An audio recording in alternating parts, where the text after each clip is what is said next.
सामने एक नया लेक्चर लेकर के आए हैं जो कि केमिकल काइनेटिक्स का होगा क्लास 12th के लिए, है ना। चैप्टर नंबर आपका है 3 और चैप्टर का नाम आपका होगा केमिकल काइनेटिक्स। इसके बहुत इंपॉर्टेंट टॉपिक्स हम लोग पढ़ने जा रहे हैं, आर्हेनियस इक्वेशन। तो देखिए हम लोग आर्हेनियस इक्वेशन को करेंगे आज के पूरे लेक्चर में। सबसे पहले हम लोग समझते हैं आर्हेनियस इक्वेशन, ठीक है। देखिए आर्हेनियस इक्वेशन अब एनसीईआरटी के अकॉर्डिंग जो टॉपिक चलता है वो टॉपिक का हम नाम देते हैं आपको, यह है टेम्परेचर डिपेंडेंस। टेम्परेचर डिपेंडेंस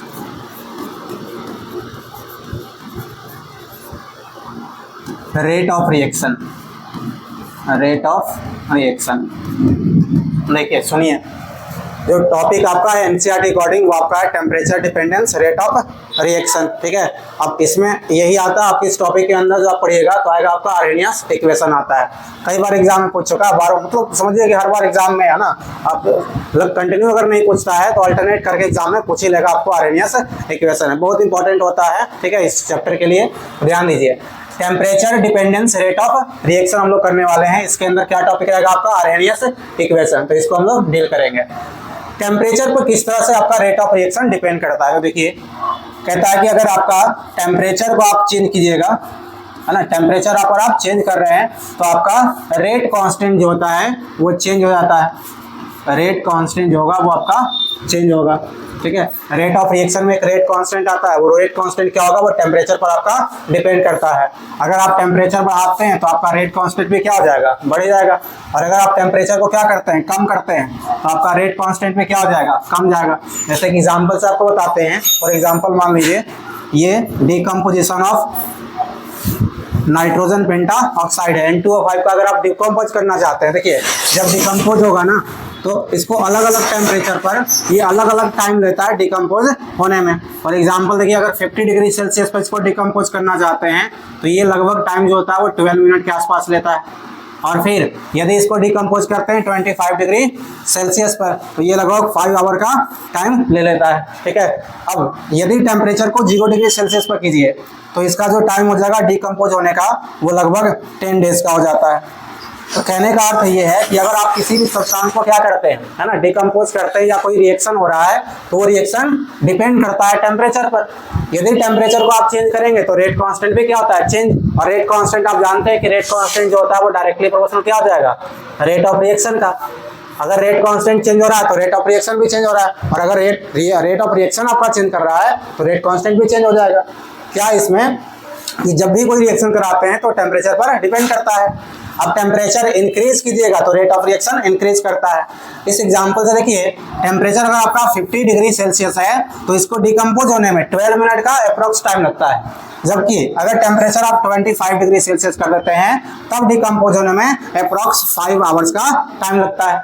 जबकि अगर टेम्परेचर बहुत कम करते हैं 0 डिग्री सेल्सियस तो लगभग ये 10 दिन में डिकम्पोज होता है, ठीक है। तो ये आपका है रेट ऑफ रिएक्शन जो आपका टाइम टेम्परेचर पर डिपेंड करता है। जैसे जैसे टेम्परेचर चेंज होता है रेट ऑफ रिएक्शन भी आपका चेंज होता है, ठीक है। अब आगे देखिए इसमें हम लोग पढ़ते हैं, देखिए जो आपका रेट ऑफ रिएक्शन या रेट कांस्टेंट है जो डिपेंड करता है आपका टेम्परेचर पर, इसके लिए आर्हेनियस ने एक प्रॉपर इक्वेशन दिया ताकि एक्यूरेट वैल्यू कैसे निकाल सकते हैं। मतलब एक रिलेशन बनाना है टेम्परेचर और रेट कांस्टेंट के बीच में। मतलब आप रेट कांस्टेंट देख रहे हैं, रेट कांस्टेंट, ठीक है, और रेट कांस्टेंट और टेम्परेचर के बीच में एक रिलेशन अगर क्या करना है, स्टैब्लिश करना है कि किस तरह से टेम्परेचर को चेंज होने से रेट कांस्टेंट चेंज होता है। इसके लिए आर्हेनियस ने एक इक्वेशन दिया था।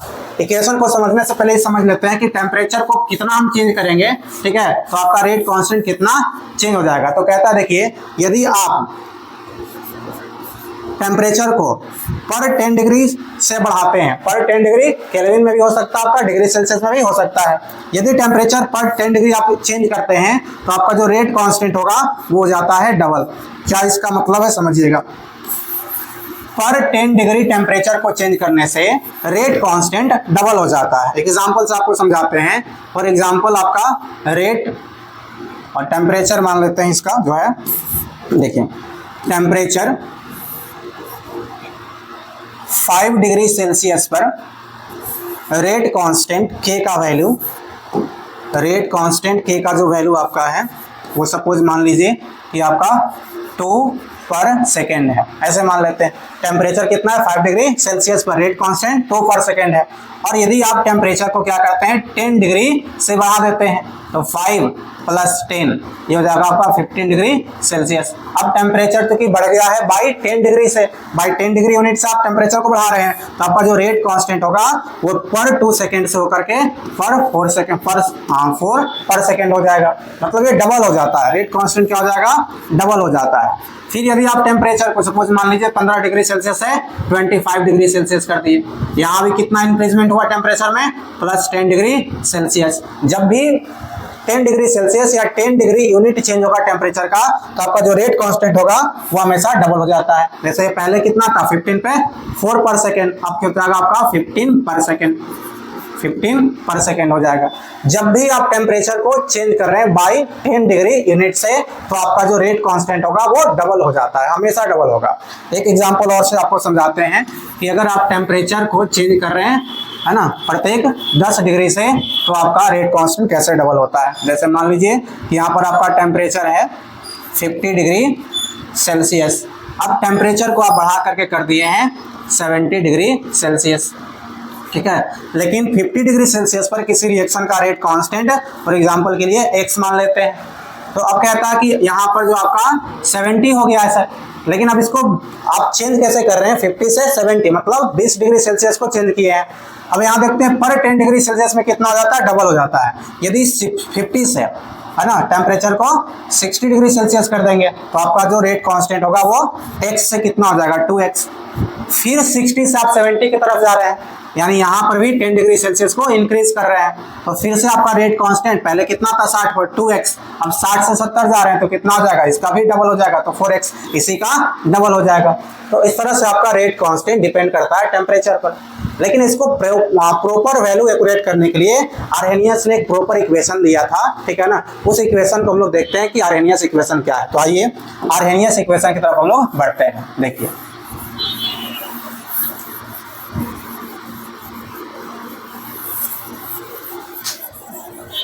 आर्हेनियस इक्वेशन क्या कहता है आपका, आर्हेनियस इक्वेशन जो है वो आपका K = A e⁻⁻ EA by RT, this is the Arrhenius equation. और आर्हेनियस इक्वेशन क्या है, रेट कांस्टेंट और टेम्परेचर के बीच में एक रिलेशन आपका आता है। तो आर्हेनियस ने रेट कांस्टेंट और टेम्परेचर के बीच में एक रिलेशन को दिया था, that is called Arrhenius equation. अब आइए आर्हेनियस इक्वेशन में क्या क्या ये टर्म्स है इसको समझ लेते हैं। यहाँ जो K आपका है वो है rate constant, K rate constant होता है। A आपका है फ्रीक्वेंसी फैक्टर, A क्या है फ्रीक्वेंसी फैक्टर होता है, फ्रीक्वेंसी फैक्टर है ना। एक और नाम इसका है, इसका एक और नाम है, इसको कहते हैं pre exponential function, pre exponential function या प्री एक्सपोनेंशियल कह सकते हैं। उसके बाद EA जो होता है ये है एक्टिवेशन एनर्जी, एक्टिवेशन एनर्जी। देखिए इसके बाद जो है आपका R, इसको कहते हैं गैस कांस्टेंट, गैस कांस्टेंट, और इसका वैल्यू होता है 8.314 जूल पर केल्विन पर मोल, जूल पर केल्विन पर मोल होता है। इसके बाद एक और फैक्टर आपका है T को हम लोग टेम्परेचर कह देंगे, टेम्परेचर। तो ये आर्हेनियस इक्वेशन है जिसमें आप फॉर्मूला याद रखेंगे K = A e⁻⁻ होता है। E क्या है एक्सपोनेंशियल होता है और इसका पावर आपका है -E/RT, जहाँ E है एक्टिवेशन एनर्जी है और RT क्या है, R है गैस कांस्टेंट, T आपका टेम्परेचर है। अब इस आर्हेनियस इक्वेशन को हम लोग लिखेंगे अदर फॉर्म्स में, यानी लॉग के फॉर्म्स में। तो इसको देखिए कन्वर्ट करते हैं हम लोग किसमें, लॉग में। तो देखिए किस तरह से इसको लॉग में हम लोग कन्वर्ट कर पाएंगे। आर्हेनियस इक्वेशन, आर्हेनियस इक्वेशन इन लॉग फॉर्म, लॉग फॉर्म में इसको कन्वर्ट करते हैं। तो हम लोग जानते हैं आर्हेनियस इक्वेशन क्या होता है हमारा सर, तो होता है K = A e⁻⁻ EA/RT होता है। अब क्या करेंगे, टेकिंग बोथ साइड लॉग ले लेते हैं, ln के रूप में नेचुरल लॉग लेते हैं, taking ln both side, taking ln both side, दोनों साइड हम ln लेते हैं, मतलब लॉग ले रहे हैं नेचुरल, यानी अर्थात ln का मतलब क्या होता है सर, ln का मतलब होता है log to the base e पर ले रहे हैं, है ना। और एक होता है कॉमन लॉग जहां पर लॉग बेस 10 होता है। अब यहाँ इसको हम बोथ साइड ले रहे हैं लॉग, तो ln k हो जाएगा, इस साइड आपका ln फिर a e to the power minus e a upon R T. देखिए एक फार्मूला यहाँ आता है कि अगर आप लिखते हैं log m minus log n, तो इसका फार्मूला होता है log m divided by n, और यदि आपका आता है formula log m into n, तो इसको आप लिखते हैं log m plus log n। इस तरह से फार्मूला आपका निकल के आता है, मतलब जब m इंटू n होगा मल्टीप्लाई में तो उसको प्लस के रूप में लिख सकते हैं। यहाँ आपका a और e दो अलग अलग हम टर्म कर देते हैं, a है और मल्टीप्लाई बाई क्या है, ये पूरा आपका टर्म है, तो इसको m इंटू n के टर्म में तोड़ देंगे, तो क्या हो जाएगा, ये ln k is equal to ln a plus ln e to the power minus E A upon R T हो जाएगा। यहाँ से आप इसको सेपरेट कर सकते हैं। अब ln k is equal to ln a, और आपको पता है देखिए एक और फॉर्मूला होता है, अगर log m to the power क्या है n, तो ये जो n है वो पहले मल्टीप्लाई में आ जाएगा और इनटू log m हो जाता है, तो ये फार्मूला का यहाँ पर हम लोग यूज कर लेंगे। तो यहाँ पर आ जाएगा माइनस, ठीक है, माइनस के बाद इसमें लिख लेंगे ई ए अपॉन आर टी नीचे आ जाएगा आपका, और यहाँ पर आएगा एल एन ई, ठीक है। तो आप इस तरह से लिख सकते हैं ln k is equal to ln a minus E A upon R T ln a। अब ये आपका जो फॉर्मूला है, ठीक है, ये आपका नेचुरल लॉ के टर्म में है, Arrhenius equation in terms of natural law. चाहे तो आप इसको इस तरह से भी एडजस्ट कर सकते हैं कि ln k is equal to पहले रख लेते हैं minus E A upon R T और प्लस ln a। तो ये आपका एक्सप्रेशन है Arrhenius equation in terms of log, या कह सकते हैं natural log to the base e। अब इसको ना ln k जो है नेचुरल लॉग को कॉमन लॉग में कन्वर्ट करेंगे। तो एक कॉन्सेप्ट आता है कि यदि आप ln लिख रहे हैं तो इसका मतलब है log to the base e, और जब log to the base e को log टू द बेस 10 में चेंज कर रहे हैं तो इसमें एक नंबर से मल्टीप्लाई करना पड़ेगा आपको 2.303, तो ये कॉमन लॉग में चेंज हो जाता है, ठीक है। तो इस तरह से आप चेंज इसको कर सकते हैं। यहाँ देखिए जो ln का वैल्यू था ये ln e को छोड़ दिया गया है, क्योंकि ln a का जो वैल्यू होता है आपका वो 1 होता है, इसलिए ln a को आप 1 रखेंगे तो कैंसिल हो जाएगा, खत्म हो जाएगा। आप इसको ln e को छोड़ सकते हैं क्योंकि वैल्यू कितना होता है 1। ln e होता है, ln का अर्थ होता है log e to the base e, और अगर बेस और जो वैल्यू जिसका निकाल रहा है वो सेम है तो उसका वैल्यू हमेशा कितना होता है 1 होता है, ठीक है। इसी तरह से एक और कॉन्सेप्ट आता है, यदि आपका log 10 है और टू द बेस 10 लिख रहे हैं तो इसका भी वैल्यू 1 आएगा, या log a लिख रहे हैं टू द बेस a तो इसका भी वैल्यू 1 आता है। जब भी आपका बेस सेम और जिसका निकाल रहे हो तो वैल्यू कितना आएगा, हमेशा 1 आता है। अब चलिए इसको ना कॉमन लॉग में क्या करते हैं, इसको चेंज करते हैं, तो नेचुरल लॉग को चेंज कर रहे हैं कॉमन लॉग में, तो आपको एक नंबर से मल्टीप्लाई करना पड़ेगा 2.303 से। यहां से आप कन्वर्ट कर सकते हैं इसको, जो आपका ln है तो ln की जगह पर क्या करना पड़ेगा, मल्टीप्लाई 2.303 से, then log to the base 10 बनेगा आपका, और इसके बाद आपका ये क्या हो जाएगा, rate constant is equal to minus E A upon R T, minus E A upon R T, और इसके बाद प्लस यहाँ भी लिखना पड़ेगा आपको 2.303 log a to the base 10 लिखना होगा। अब क्या करते हैं कि बोथ साइड 2.303 नंबर से मल्टीप्लाई कर देंगे। ये जो नंबर आपका है 2.303, ये बोथ साइड हम मल्टीप्लाई कर देंगे 2.303 से, यहाँ भी कर दीजिए मल्टीप्लाई बाय, यहाँ से भी करना पड़ेगा 2.303, और यहाँ भी मल्टीप्लाई करना पड़ेगा 2.303 से। अब देखिए ये नंबर आपका कैंसिल, यहाँ भी कैंसिल हो जाएगा, आपका आ जाएगा log k to the base 10 is equal to minus E A upon 2.303 into R T, फिर आपका हो जाएगा लॉग ए। तो आप इस तरह से भी आर्हेनियस इक्वेशन को लिख सकते हैं। ये another form of Arrhenius equation है। ये आपका कॉमन लॉग के फॉर्म टर्म में है और ये आपका है नेचुरल लॉग के टर्म में। यहाँ बेस ई रहेगा, ठीक है, और यहाँ बेस आपका 10 पर है। तो दोनों तरह से आप आर्हेनियस इक्वेशन को लिख सकते हैं। यहाँ तक आपका ये आर्हेनियस इक्वेशन है। अब इसमें देखते हैं इक्वेशन के लिए क्या होगा। Graph for Arrhenius equation, Arrhenius equation.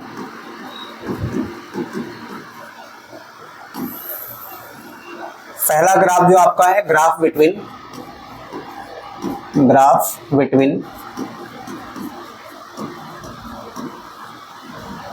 ln k and 1/t। ln k और 1/t के बीच ग्राफ है। देखिए इसमें क्या ग्राफ कैसे ड्रॉ करेंगे। तो ये x एक्सिस हो जाएगा आपका और ये y एक्सिस हो गया, ठीक है। अब इस पर लेना है आपको ln k का वैल्यू y एक्सिस पर और इस पर आपका रहेगा 1/t। तो ये आपका है graph, x axis y axis ले लिए, 1/t को क्या करेंगे सर, इस पे x एक्सिस पे लेना है और ln k को आपको कहाँ लेना है, तो y एक्सिस पे लेना है। अब जो इक्वेशन था उस इक्वेशन को हम लोग देखते हैं। इक्वेशन हमारे पास क्या था, तो ये इक्वेशन था ln k is equal to minus E A upon R T plus ln a। अब इसको थोड़ा सा और एडजस्टमेंट करते हैं, फॉर्मूला को क्या लिख सकते हैं इसको, देखिए ln k is equal to minus E A upon R और यहाँ 1/t के टर्म में लिखते हैं प्लस ln a। लिखा हुआ वही आपका, ठीक है ना, ई ए अपॉन आर टी। अब इसको कंपेयर करते हैं, comparing a straight line equation, a straight line equation से। अभी स्ट्रेट लाइन इक्वेशन जो होता है आपका वो y is equal to m x plus c होता है, y is equal to m x plus c. Compare कीजिए, देखिए ln k की जगह पर क्या आ जाएगा आपका सर, y, ठीक है, और माइनस ई अपॉन आर टी के प्लेस पर क्या आएगा, m, यानी स्लोप है। m क्या बताता है आपको, स्लोप बताता है। और जो स्लोप है m वो वैल्यू क्या देगा, माइनस ई अपॉन आर, और जो x है वो क्या दे देगा हमें, t, है ना, x अर्थात x एक्सिस पर क्या रहेगा, 1/t रहेगा। और c को क्या कहते हैं, y इंटरसेप्ट कहते हैं। y इंटरसेप्ट कितना आपका है, तो ln a हो जाएगा। तो c का मतलब है y इंटरसेप्ट और y इंटरसेप्ट का वैल्यू कंपेयर करेंगे तो ln a आ जाएगा। दूसरी जो है स्लोप, इसमें ध्यान दिलावा कि स्लोप आपका निगेटिव है। स्लोप निगेटिव का अर्थ क्या है, क्योंकि ग्राफ नीचे आएगा, अगर स्लोप निगेटिव है तो ग्राफ नीचे आएगा, लेकिन y को इंटरसेप्ट करके, मतलब y एक्सिस को कहीं ना कहीं इंटरसेप्ट करना है और फिर ग्राफ नीचे की तरफ आएगा क्योंकि निगेटिव स्लोप है।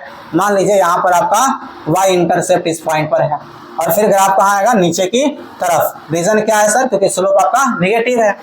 अब ये जो आपका पॉइंट है इसी को कहते हैं y इंटरसेप्ट। y इंटरसेप्ट कितना हो जाएगा आपका, तो y इंटरसेप्ट हो जाएगा यहाँ पर ln a लिख देंगे।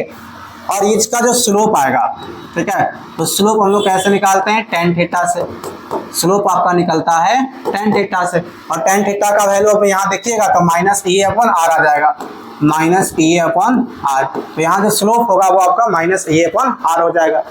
एक तो ये ग्राफ है ln k और 1/t के बीच में, और दूसरा जो ग्राफ है वो log टू द बेस 10 पर है। यहाँ पर सिर्फ स्लोप चेंज करेगा आपका और कुछ चेंज नहीं करेगा। तो देखिए उसको भी देख लेते हैं, ठीक है। देखिए ग्राफ बिटवीन, सेकेंड नंबर है ग्राफ बिटवीन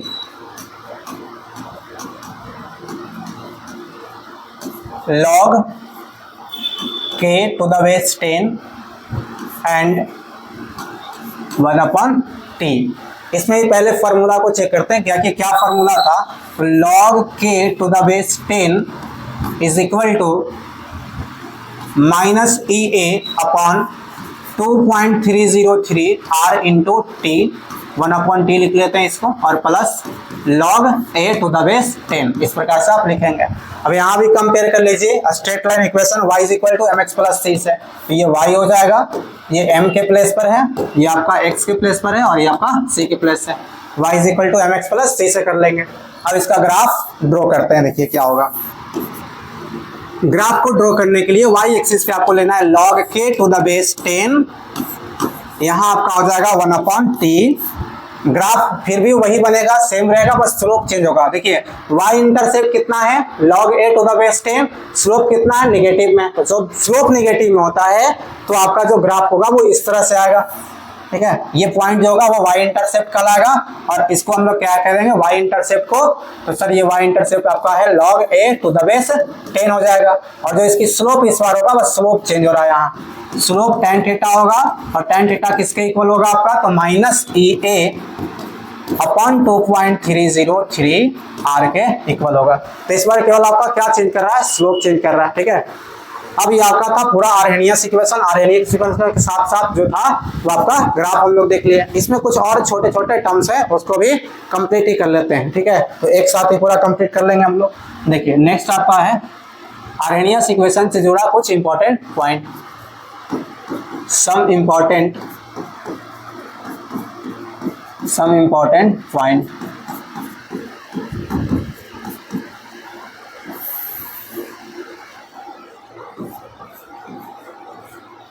देखिए इसमें सबसे पहला आपका है पढ़ना नॉर्मल एनर्जी। अब वो क्या होता है नॉर्मल एनर्जी, समझिएगा इसको। नॉर्मल एनर्जी, अब देखिए कोई भी रिएक्शन होता है ना, उसमें दो पार्ट होता है, एक रिएक्टेंट और दूसरा होता है आपका प्रोडक्ट होता है। तो किसी भी रिएक्शन में रिएक्टेंट के पास जो आपके पहले से एनर्जी मौजूद होता है उसको कहते हैं नॉर्मल एनर्जी। जैसे आपको एग्जांपल के लिए है ना, फॉर एग्जांपल यहाँ पर हम लोग लेते हैं reaction between hydrogen and iodine. Hydrogen और आयोडीन को रिएक्ट कराते हैं तो आपका बनेगा हाइड्रोजन आयोडाइड, ये हाइड्रोजन आयोडाइड बनेगा। अब ये जो आपका पार्ट है हाइड्रोजन और आयोडीन, इसको कहते हैं रिएक्टेंट, ठीक है। इसको क्या कहेंगे, रिएक्टेंट कहते हैं। और रिएक्टेंट के पास जो एनर्जी पहले से मौजूद होता है बिफोर रिएक्शन, इसमें जो एनर्जी प्रेजेंट होता है that is called normal energy. Normal energy कहते हैं, और इसको रिप्रेजेंट करते हैं En से। कैसे डिफाइन करना होगा, the total energy present in reactant before reaction is called normal energy. The total energy present in reactant before reaction is called normal energy. तो नॉर्मल एनर्जी को अगर डिफाइन करने के लिए कहेगा तो आप डिफाइन करेंगे कि the total energy present in reactant before the reaction is called normal energy, और it is represented by En। इसको En से रिप्रेजेंट करना है। अब देखिए होता क्या है कि नॉर्मल एनर्जी की हम बात की, रिएक्टेंट में जो एनर्जी प्रेजेंट होता है that is called normal energy. Reaction की थोड़ी मैकेनिज्म को समझते हैं, इसके बाद आप एक्टिवेटेड कॉम्प्लेक्स समझेंगे, और उसके बाद एक्टिवेशन एनर्जी को समझ पाएंगे, थ्रेशोल्ड एनर्जी क्या होता है उसको समझेंगे। इससे पहले जो मैकेनिज्म ऑफ रिएक्शन है उसको समझ लेते हैं कि किस तरह से हमारा रिएक्शन होता है। फॉर एग्जाम्पल यही हमारा है हाइड्रोजन और आयोडीन का रिएक्शन ले रहे हैं, जो कि क्या बनाएगा, हाइड्रोजन आयोडाइड। किस तरह से इसका फॉर्मेशन होता है, कंपाउंड में कैसे बदलता है, आइए देखते हैं इसको। Hydrogen reacts with iodine to form hydrogen iodide। अब है क्या यहाँ पर देखिए, हाइड्रोजन मॉलिक्यूल्स में दो एटम है, तो एक हाइड्रोजन और दूसरा हाइड्रोजन, इनके बीच क्या होगा, बॉन्ड होता है। यानी हाइड्रोजन और हाइड्रोजन के एटम एक दूसरे के साथ बॉन्डेड होते हैं। फिर आपका आयोडीन है, ये आयोडीन का एटम, दूसरा आयोडीन का एटम एक दूसरे के साथ बॉन्डेड होगा। अब होता क्या है सर कि जब भी रिएक्शन प्रोसीड करता है फॉरवर्ड डायरेक्शन में, अर्थात प्रोडक्ट की साइड में, तो पहले क्या होता है कि पुराना जो बॉन्ड होता है वो सारे बॉन्ड्स ब्रेक कर जाते हैं और नए बॉन्ड का फॉर्मेशन होता है। पुराना जो भी बॉन्ड होगा वो टूटेगा और फिर क्या होता है, नया बॉन्ड बनता है, ठीक है ना। आपको नया रिलेशन बनाना तो पुराना रिलेशन क्या करना पड़ेगा, तोड़ना पड़ेगा, है ना। उसी तरह से यहाँ पर भी रिएक्शन होता है, पुराना बॉन्ड जितना भी होता है उस सबको क्या करना पड़ेगा, आपको तोड़ना पड़ेगा और नया बॉन्ड की तरफ आपको बढ़ना पड़ेगा। तो जब भी इस स्थिति में होता है कि जब रिएक्टेंट प्रोडक्ट में चेंज होना होता है तो पहले आपका पुराना बॉन्ड टूटने को होता है, फिर नया बॉन्ड जो होता है ये आपका बनने का होता है। तो देखिए ये आपका जो हाइड्रोजन और हाइड्रोजन के बीच में डॉट डॉट लाइन से दिखा रहे हैं, ये ऐसा स्थिति है जब आपका बॉन्ड क्या होता है, टूटने ही वाला होता है, अर्थात अबाउट टू ब्रेक इसको कह सकते हैं। और हाइड्रोजन और आयोडीन के बीच में फिर क्या होता है, नया बॉन्ड बनने को होता है, तो इसको हम लोग क्या कहेंगे, अबाउट टू फॉर्मेशन। तो तो ये नया बॉन्ड जो होता है वो बनने को ही होगा आपका। ये ऐसा स्थिति है कि सर आपका बॉन्ड टूटने वाला है और ये बॉन्ड बनने वाला ही है लेकिन बना नहीं है पूरी तरह से। अब ये जो आपका पार्ट है ना, ये पार्ट होता है इंटरमीडिएट होता है, मतलब ऐसा पार्ट जो रिएक्टेंट और प्रोडक्ट में क्या हो, बीच में हो, ऐसा पार्ट जो रिएक्टेंट और प्रोडक्ट के बीच में होता है। मतलब ना तो रिएक्टेंट साइड में है ना तो प्रोडक्ट साइड में है, बीच में ही होता है। और इसको आप कह सकते हैं एक्टिवेटेड कॉम्प्लेक्स, एक्टिवेटेड कॉम्प्लेक्स भी इसको कह सकते हैं। इसको क्या कह सकते हैं, एक्टिवेटेड कॉम्प्लेक्स, है ना। और ये हाईली अनस्टेबल होता है, ये हाईली अनस्टेबल होता है। क्यों अनस्टेबल होता है, क्योंकि बॉन्ड तो टूटने ही वाला है और नया बॉन्ड बनने वाला होता है, तो रिएक्टेंट साइड तो जाएगा नहीं, ये प्रोडक्ट साइड ही चला जाता है, ठीक है। और यहाँ पर प्रोडक्ट का फॉर्मेशन होता है, तो ये बॉन्ड तो हाइड्रोजन के बीच में टूटता है और नया बॉन्ड बनता है हाइड्रोजन और आयोडीन के बीच में, हाइड्रोजन और आयोडीन के बीच में नया बॉन्ड बन जाता है। तो HI और HI मिलकर 2HI का निर्माण करता है। इस तरह से हमारा क्या होता है सर, किसी भी रिएक्शन में आपका ये सब्सटेंस इस तरह से बनता है कि पहले बॉन्ड टूटता है और फिर नया बॉन्ड बनता है। जो बॉन्ड ऐसा स्थिति आता है जहां पर बॉन्ड ब्रेक होने वाला होता है और जहां पर बॉन्ड बनने ही वाला होता है, वैसे स्थिति को हम लोग क्या कहेंगे, एक्टिवेटेड कॉम्प्लेक्स, या ये कहते हैं कि ये हाईली अनस्टेबल होता है। ये इमीडिएटली किसमें चेंज होता है, प्रोडक्ट में चेंज होता है। तो अगर आपको यहां से ये डिफाइन करना पड़ जाए एक्टिवेटेड कॉम्प्लेक्स क्या होता है, तो एक्टिवेटेड कॉम्प्लेक्स क्या होता है, the intermediate substance between reactant and product, the intermediate substance between reactant and product which is highly unstable and immediately change into product, ऐसे सब्सटेंसेस को क्या कहते हैं, कॉम्प्लेक्स, एक्टिवेटेड कॉम्प्लेक्स कहते हैं। कोई भी रिएक्शन अगर हो रहा है तो उस रिएक्शन में एक पार्ट रिएक्टेंट और दूसरा पार्ट क्या होता है, प्रोडक्ट होता है, लेकिन इनके बीच में एक आपका बनता है इंटरमीडिएट सब्सटेंस जिसको एक्टिवेटेड कॉम्प्लेक्स कहते हैं। और ये एक्टिवेटेड कॉम्प्लेक्स क्या होता है सर, तो ये हाईली अनस्टेबल होता है और इमीडिएटली किस में चेंज होना चाहता है, प्रोडक्ट में चेंज होना चाहता है। तो एक्टिवेटेड कॉम्प्लेक्स को हम लोग डिफाइन कैसे करेंगे, the intermediate substance between reactant and product which is highly unstable and want to change product immediately, उसको कहते हैं एक्टिवेटेड कॉम्प्लेक्स।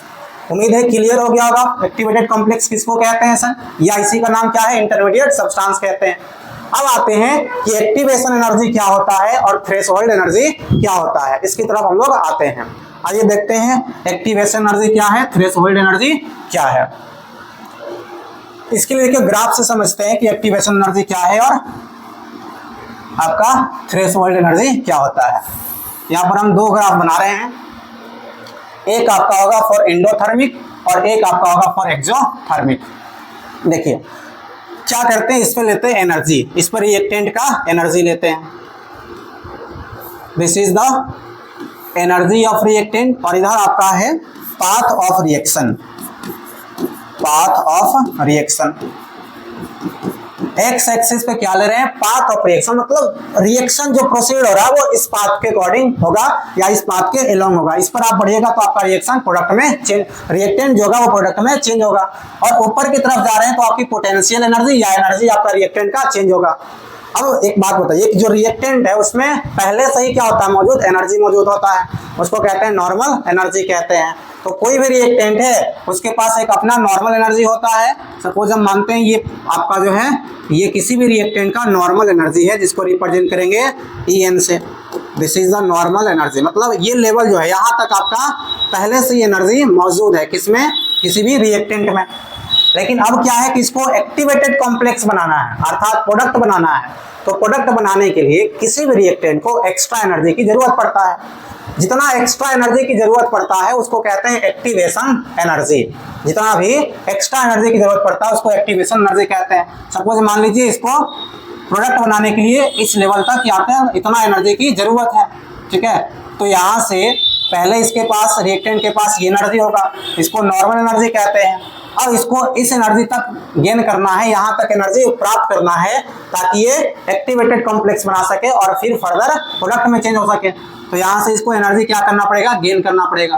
तो ये जो एनर्जी का लेवल दिख रहा है इसी को कहते हैं एक्टिवेशन एनर्जी। मतलब नॉर्मल एनर्जी की नॉर्मल एनर्जी के बाद भी रिएक्टेंट को कुछ ना कुछ एनर्जी चाहिए प्रोडक्ट को बनाने के लिए, एक्स्ट्रा एनर्जी देने की जरूरत पड़ेगा।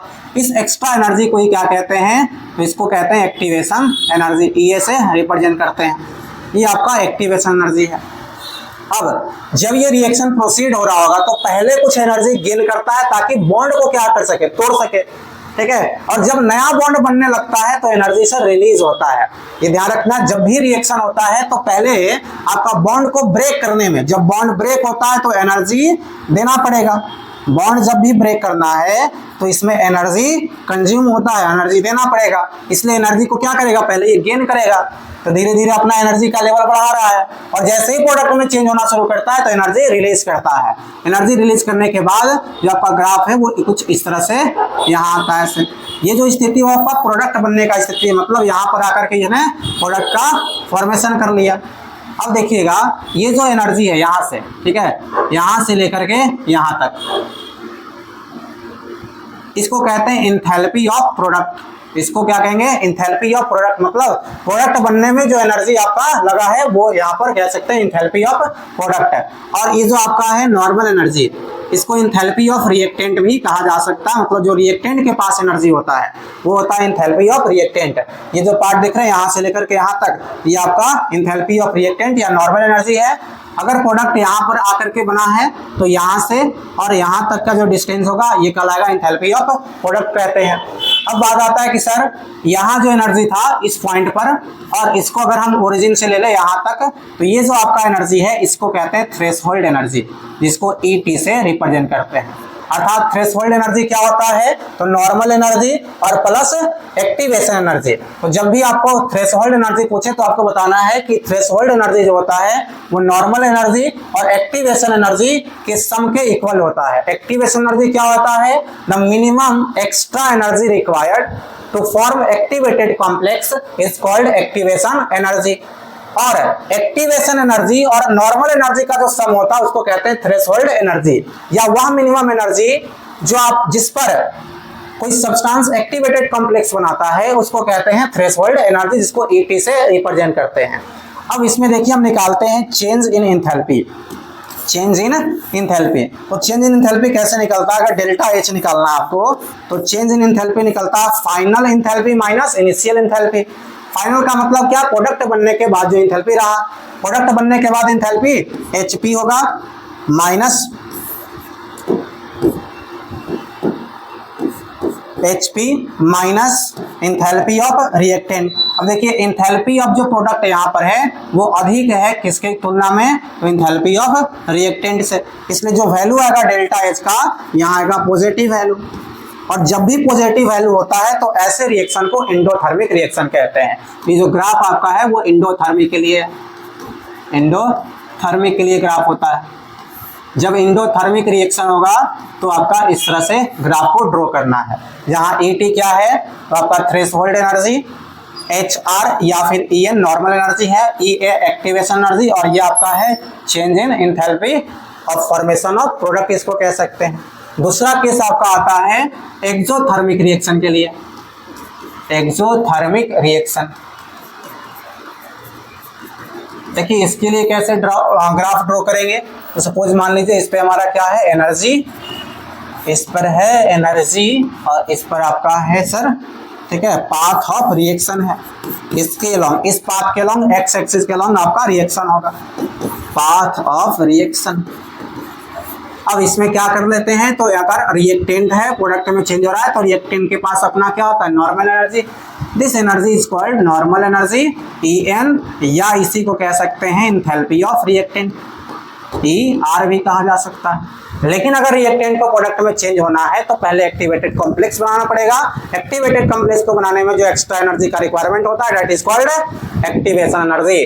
तो यहाँ से मान लीजिए कि ये आपका है ना, इस लेवल तक, यहाँ से यहाँ तक इसको मान लेते हैं कि थ्रेशोल्ड एनर्जी। थ्रेशोल्ड एनर्जी क्या होता है, वह एनर्जी जिस पर आपका कोई रिएक्टेंट प्रोडक्ट में कन्वर्ट होना शुरू करता है उसको कहते हैं आपको थ्रेशोल्ड एनर्जी। थ्रेशोल्ड एनर्जी जो होता है वो नॉर्मल एनर्जी और एक्टिवेशन एनर्जी के सम के इक्वल होता है। तो यहाँ से इसको एनर्जी यहाँ तक पहुँचने के लिए जो एनर्जी लगेगा इसको कहते हैं एक्टिवेशन एनर्जी। मतलब इसके पास तो नॉर्मल एनर्जी यहाँ तक है ये, ऊपर तक गेन करने के लिए, यहां तक एनर्जी गेन करने के लिए जो रिक्वायरमेंट है extra energy, that is called activation energy. इसके बाद जब ये प्रोडक्ट बनेगा तो एनर्जी रिलीज होता है, तो एनर्जी क्या होगा आपका, घटेगा ना, पहले की अपेक्षा घटेगा, पहले ऊपर बढ़ा था, यानी रिएक्शन पहले इंक्रीज, एनर्जी जो था वो पहले इंक्रीज किया था, लेकिन अब जो एनर्जी होगा वो कम होगा, क्योंकि एनर्जी रिलीज हो रहा है sir by the formation of product. तो आपका ग्राफ जो है वो धीरे धीरे नीचे आएगा, और मान लीजिए प्रोडक्ट यहाँ बना, अब प्रोडक्ट एनर्जी रिलीज हो रहा है तो एनर्जी क्या होगा, कम होगा, तो ये जो ग्राफ होता है प्रोडक्ट का वो इस वाली लाइन से नीचे आता है, और यहाँ जो एनर्जी है वो आपका है change in enthalpy of product है सर, ये कहेंगे। अब इसमें अगर आप डेल्टा एच निकाल रहे हैं तो कैसे निकालिएगा, HP माइनस HR से, और HP का वैल्यू क्या है, HR से कम है, इसका मतलब वैल्यू कैसा आएगा, नेगेटिव, और जब भी डेल H नेगेटिव होता है तो ये होता है एंडोथर्मिक रिएक्शन, ठीक है। तो ये सारा कॉन्सेप्ट था आपका आर्हेनियस इक्वेशन का, जो कि पूरा का पूरा आपका टॉपिक कवर किया गया इसमें।